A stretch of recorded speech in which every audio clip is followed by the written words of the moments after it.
Ladies and gentlemen, the Guardian Next stage, we're getting ready to begin with our next panel here, and really excited to have Dr. Jen Cannon, who runs Government Relations Director at Aerospace. She's going to be here with Charles Clarkson, who's the Vice President at L3Harris, talking building resilient space architectures. So without further ado, let me hand the panel over to Dr. Cannon. Thank you, Dean. Welcome, everyone, to the last day of the Spacepower Conference. My name is Jen Cannon, and I would like to thank both the Space Force Association and Redwire for hosting this event today. And I will be moderating a fireside chat with Charles Clarkson from L3Harris. Charles, would you mind telling me what you do at L3Harris? Certainly. Thank you. So my name's Charles Clarkson. I'm the Vice President and General Manager of our Space Superiority and Imaging Division. Just to give you a little bit of context about what we do in the division, we're focused on three main missions: the Space Superiority mission, the ISR mission, and the Space Exploration mission set. So we have a fairly broad range of capabilities ranging from ground systems and software, electro-optical payloads and telescopes, all in support of those missions, as well as delivering integrated mission systems to those spaces. It's probably easier to talk about some of the main programs and lines of effort that we support with the U.S. Space Force. I was really thrilled yesterday to hear Dr. Mink mention the Atlas program and the ops acceptance that we recently delivered to the U.S. Space Force. That capability is fundamental in maintaining the space data catalog, the foundation of space domain awareness. We maintain all of the ground-based radars and optical systems through the Mosaic program that provide a lot of the actual observations that go into that system through our Mosaic program out of Colorado Springs. And then moving to the space side of the equation, we're building a number of IR payloads. We're building 8 F2 systems in support of SDA's Foo Fighter constellation. And then also on the NASA and space exploration front, just last year, we do very large optical systems. So was thrilled to deliver the Roman Space Telescope actually to NASA Goddard last year. So that just gives you kind of a sense of flavor of what we do in my division. More broadly, we're thrilled to be part of the missile warning, missile defense architecture. We've got 4 satellites on orbit as part of T0 and 34 satellites in production as a part of the ongoing tranches for SDA. So pretty broad portfolio, and I'm sure we'll have a lot to talk about. Well, Charles, that sounds like you know pretty much all of the space enterprise. And today, the theme of our talk will be resilient space architectures. And the Aerospace Corporation, for about a decade, has been talking about the importance of increasing resilience in our space architectures and also proliferating assets. So this is nothing new, but it is coming to the forefront of what everybody's talking about right now and has talked about for the last few years. In 2018, we released a report after space has been designated as a warfighting domain, right?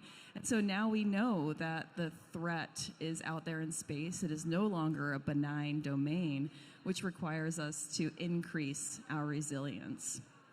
And this week at this conference, we have continued to hear from people like General Saltzman and Dr. Mink that we need to innovate faster, and we need to increase our lethality.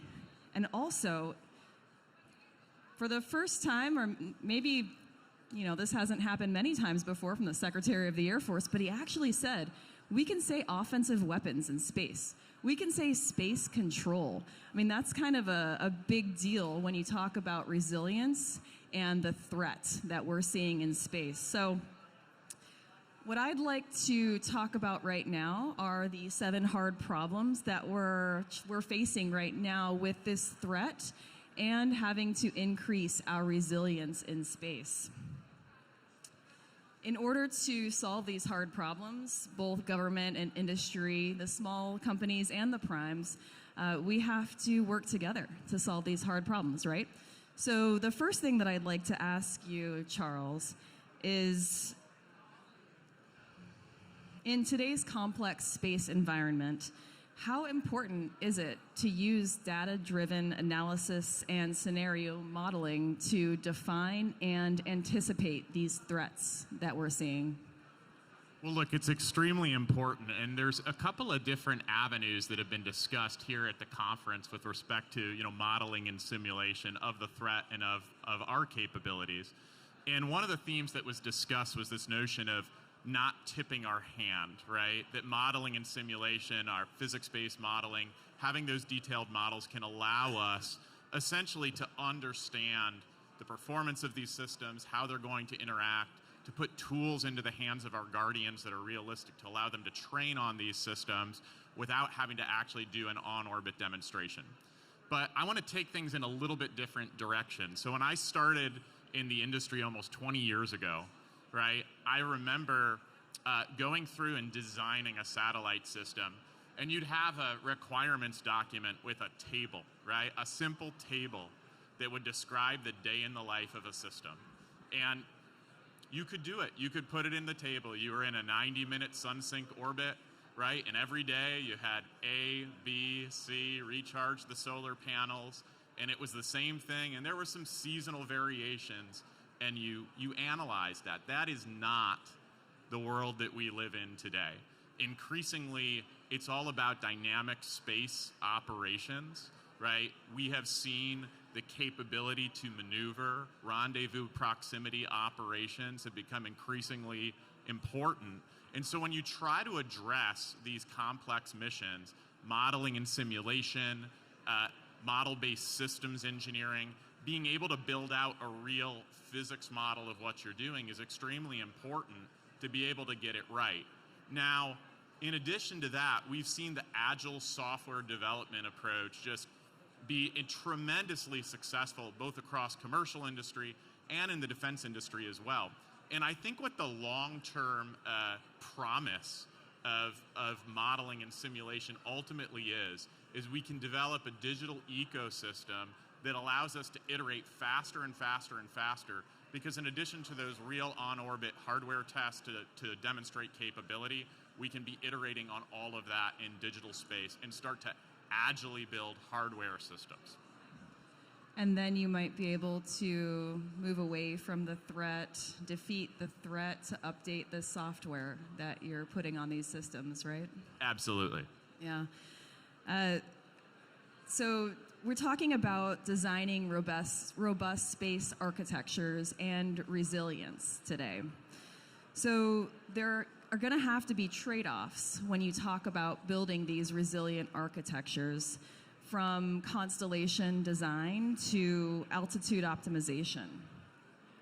How do integrated system-level simulations and modeling contribute to finding the best design compromises for these constellations? Well, I think one of the things that we've seen is just the benefit of proliferation in LEO. That model has really proven out in terms of the ability to build out a resilient architecture. When you think about some of the remarks that we've heard from Secretary Hegseth, for example, it's all about speed and volume. And that's what proliferated LEO does for us.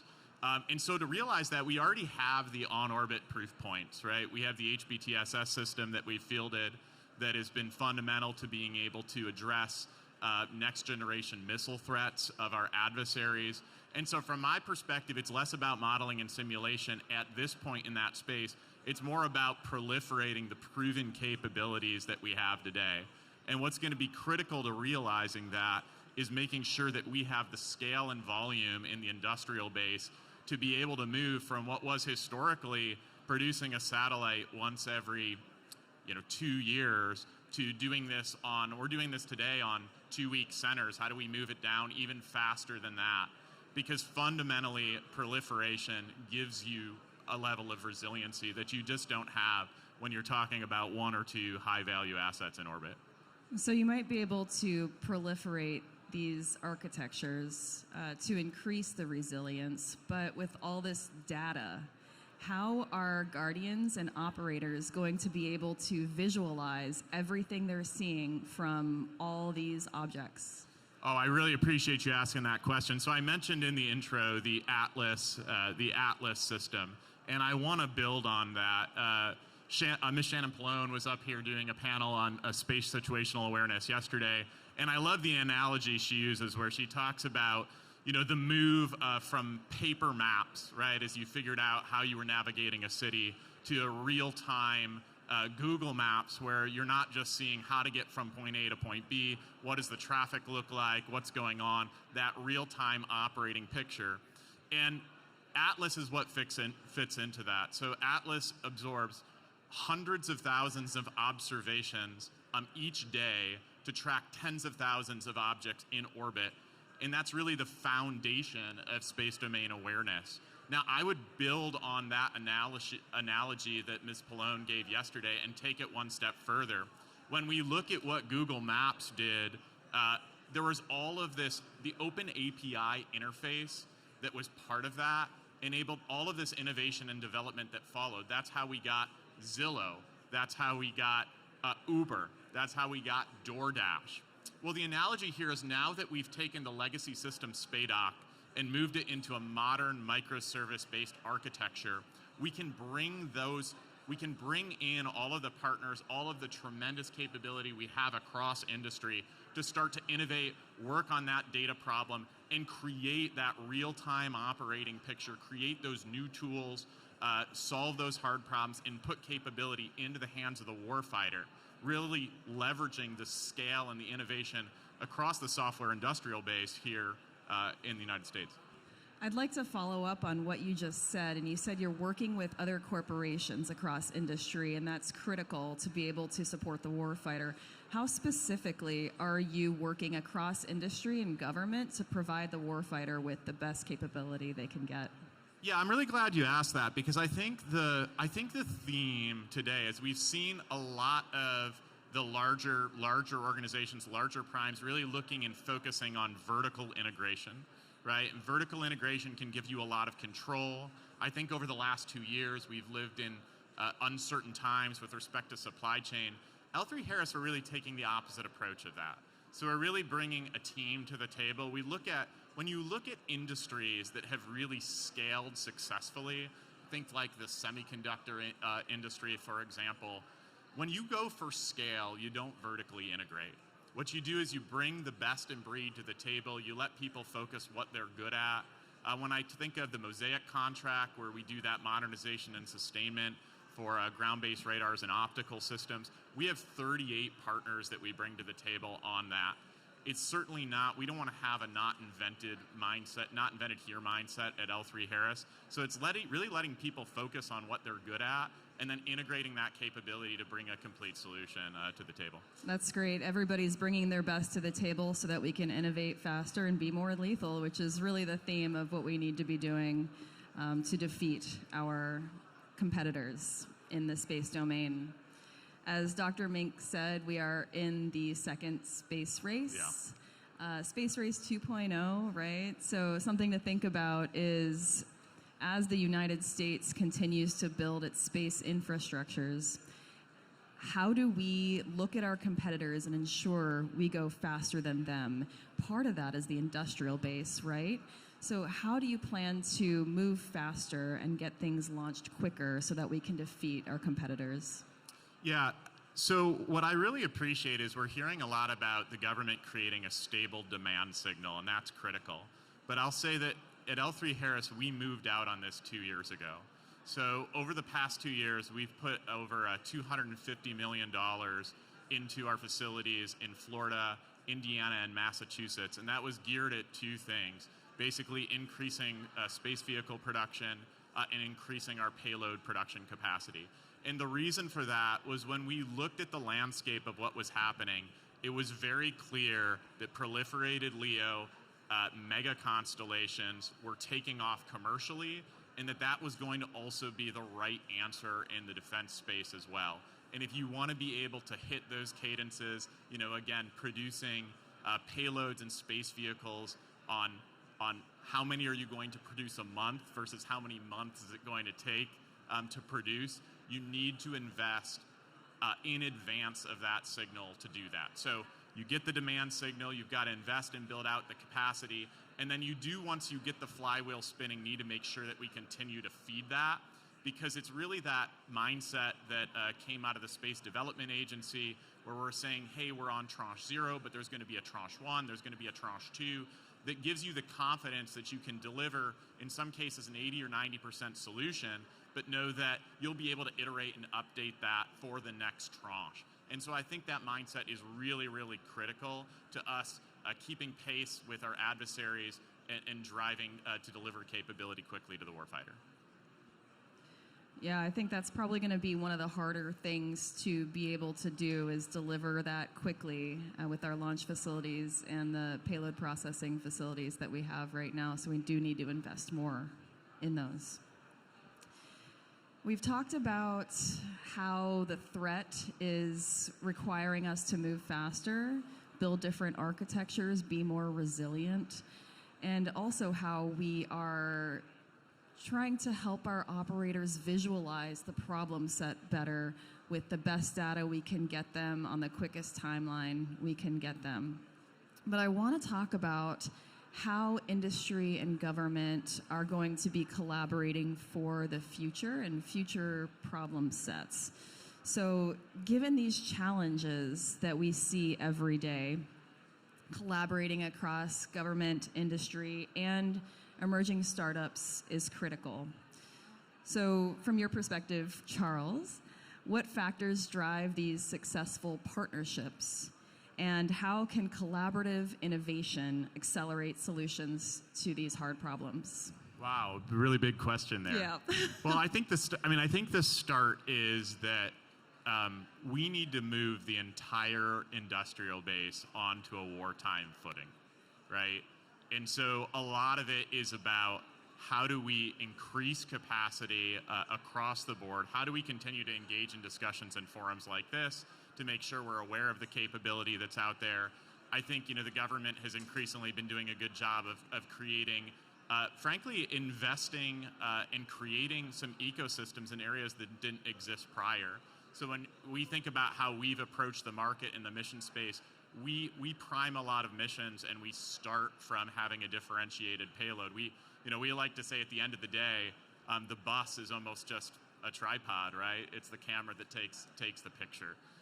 And so the reason why I bring all of that up is it's really government that's encouraged in the investment from private equity, from venture capital, that has created that competitive bus space, such that when you look at the proliferated LEO market, for example, you really can go out and purchase a spacecraft bus. That wasn't true a dozen years ago. Those were all vertically integrated at large defense primes. We're now seeing that same type of innovation happen in GEO, right? So we have a large number of now entrants in that bus space, and we're talking about highly capable buses here. Buses that are capable of some of those complex maneuvers that we talked about, being able to do RPO operations. And I just love to see that, because it really increases the level of partnership and collaboration, because now we're able to do what we're good at. We may be able to bring a differentiated payload. We can then get more data down to the ground. That feeds the software ecosystem that allows that that reinforcing feedback loop for us to all really do what we're good at and grow and get after the threat together. Now, one last question about the threat. You said you worked on ground stations, and we think about threats in orbit, but we don't always think about threats to ground stations. And so how do we work together, government, industry, to defend those ground stations? Yeah, I think, obviously it's one thing to have assets on orbit, but if you have no way of communicating with them, they're simply not going to support the future fight. Right, so I think that question is absolutely critical. And so that's really the drive for resilient communications across the board. And I know I'm a little bit of a broken record on the proliferated LEO trend, but a lot of what's going on with trying to build out that mass, have optical crosslinks on orbit that allow communication, can then take the pressure off your ground architecture, because you have a lot of flexibility about how you move data around on orbit. And then we can start also thinking about moving onboard processing and AI, to the edge being actually the on-orbit edge, because you have resiliency just in terms of your comm network that doesn't necessarily exist today when you're talking about a handful of ground stations that need to both be operational, and then once you get the data down to those ground stations, you need to be able to pass that via comm channels, back to some centralized ecosystem. So moving those communication networks into orbit is a huge step forward for us to be able to start to mitigate those risks associated with ground stations and terminals. Thank you. Now, looking ahead 10, 20, 30 years, and we're stepping back from what we're talking about with these technical details, right? What is your long-term vision for how these collaborative efforts will transform the space architectures in the next decade or two? And let's think a little bit about not just LEO, MEO, GEO, but maybe cislunar. Yeah, I mean, look, things have been so dynamic in the industry. It's a big question because at the end of the day, right, I think it's hard to predict where we're going to be 2-3 years from now just with the rate of innovation, much less 30. But I think part of the reason why space is just so important is we all see the future of that space economy when we look at, we've already seen the proliferation in LEO. I think what we're going to increasingly see now is activity move further and further out. Both in terms of, and the amount of activity. So we're going to start to see more of what looks like proliferated architectures in MEO, proliferated architectures in GEO, and increasingly I think the distinction between those domains is going to blur. Because as we talked earlier about dynamic space operations, we talk about maneuverability, right? It's not so much the traditional orbits that we've thought about. We're going to have refueling capabilities, right? We see a future where we have getting out there, right? Bases on the moon and such, right? And so you just have this vibrant space ecosystem that's going to develop over the years ahead. Space is going to be more and more and more important. But I don't know that I would be good at predicting the future of what that would look like 20 to 30 years from now. To follow up on that, how are you preparing for that future? Right. I mean, look, in the near term, what we're focused on is we feel extremely well positioned in that we have built out the production capacity we need for the years ahead. I think the demand signal is there. To be honest, we're waiting for the funding to flow. Right. We're looking at the government budgets right now. We're seeing significant plus up with respect to space, and what we're ready to go, and we're anxious to start producing and proliferating some of the proven capabilities that we've demonstrated today, such as HBTSS. All right, one final question for L3 Harris. This might be a hard one. Okay. What are the biggest challenges that L3 Harris and the broader commercial industry will face in the next year? Yeah. So look, I think that we're still we still have a little bit of catch up to do with that demand signal. Like 2 years ago, I think my answer to you would have all been about industrial base to be able to support the proliferated LEO market. I think we've really made very strong progress there. I think there are still, some areas where we could use additional capacity. We talked about optical links, for example, on proliferated satellite systems. That continues to be an area that I don't know that we've quite are ready to address the volume that's needed, so we could see more there in the supply base. But it's really going to be now turning the crank. It's going to be about production. It's really going to be all about just getting capability ready to launch and into the hands of the warfighter over the next 12 months. So I think the exciting part is we're not dealing with a really challenging technical innovation problem that we need to overcome in the next year. It's really about turning the crank on production, and we're ready to go. And do you have the funding from government to do that right now? Because you just mentioned that you're waiting on some of that. Exactly, right. But I am cautiously optimistic that we're going to see that all really start moving here over the next couple of months. I am too. I'm going to fly back to DC and go see what I can do. I really appreciate that. So today we talked about the theme for this fireside chat was resilient space architectures and the 7 hard problems that we're seeing working across government and industry to collaborate, to innovate faster, to be more lethal, and to beat our competitors when it comes to space domain capabilities. Those 7 hard problems require everyone to work together for that goal of U.S. national security in space so that we can, as General Saltzman and Secretary Mink said, beat China. Do you have any final thoughts on what we talked about today, resilient space architectures, and how we can innovate faster to defeat our competitors? Look, I think it really all comes down to, at this point, keeping the flywheel going, right? I am optimistic about the future. I look at just the volume of systems that we're putting on orbit. We need to go faster. We need to drive these systems to be more software enabled. We're doing that. Being able to update capability that's on orbit is going to be critical because even at the speed we're moving, the threat is constantly evolving. So the ability for us to update a system to address that threat, to augment a system with software reprogrammable features both on orbit and take advantage of that on the ground is going to be critical. So I'm very optimistic. I think we're heading in the right direction. I think we've built out the initial capacity that we need, and we're just looking forward to putting more systems on orbit to address the threat. Yeah, thank you for those final thoughts. And I would like to talk about the warfighter, the Guardians, and the Joint Force, how we are supporting our warfighters so that they can support the Joint Force, right?